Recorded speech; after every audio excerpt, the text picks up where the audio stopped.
జగన్పై మంత్రి కొల్లు రవీంద్ర సంచలన వ్యాఖ్యలు చేశారు. అమరావతిలో ఇటీవల జరిగిన అల్లర్ల వెనుక జగన్ ఆదేశాలు ఉన్నాయని అన్నారు. ప్రశాంతంగా ఉన్న అమరావతి రైతులలో అలజడులు సృష్టించేందుకు వైసీపీ నేతలు ప్రయత్నిస్తున్నారని ఆయన మండిపడ్డారు.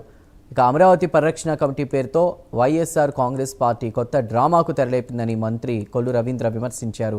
పేర్ని నాని, అంబటి రాంబాబు వంటి వైఎస్ఆర్ కాంగ్రెస్ పార్టీ నాయకులు అమరావతిలో ప్రజలను రెచ్చగొట్టేలా బహిరంగంగా మాట్లాడారని ఆయన అన్నారు. ఆ రోజున జగన్మోహన్ రెడ్డి పూర్తిగా విఘ్నత వదిలేసి ప్రవర్తిస్తూ ఉన్నారు. ఆయన డైరెక్షన్లోనే ఇవాళ వైఎస్ఆర్ పార్టీ నాయకులందరూ కూడా ఇవాళ మొట్టమొదటి నుంచి అమరావతిని వ్యతిరేకించింది వాళ్ళే. తర్వాత మళ్ళీ అమరావతి ఉండాలి, 33,000 ఎకరాల భూమి సరిపోదు, ఇంకెక్కువైనా కావాలని చెప్పింది వాళ్ళు.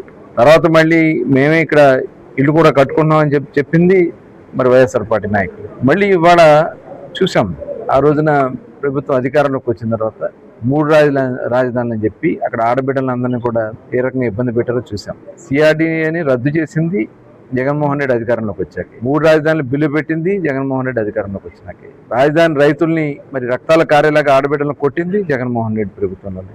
ఇవాళ వచ్చి మరి కొత్త డ్రామాలు ఆడుతూ ఉన్నారు.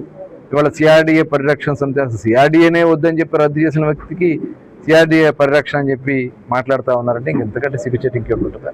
ఇవాళ ప్రతిదీ కూడా కులాలను, మతాలను, ప్రాంతాలను మాట్లాడుతూ రెచ్చగొట్టే కార్యక్రమాలు చేస్తున్నటువంటి విధానం ఇవాళ తరిమి కొట్టారు. గుర్తుపెట్టుకోవాలి. ఇదే రకంగా వ్యవహరిస్తే మిమ్మల్ని ఈ రాష్ట్రంలో కూడా ఉండకుండా తరిమి కొడతారని కూడా తెలియజేస్తాం.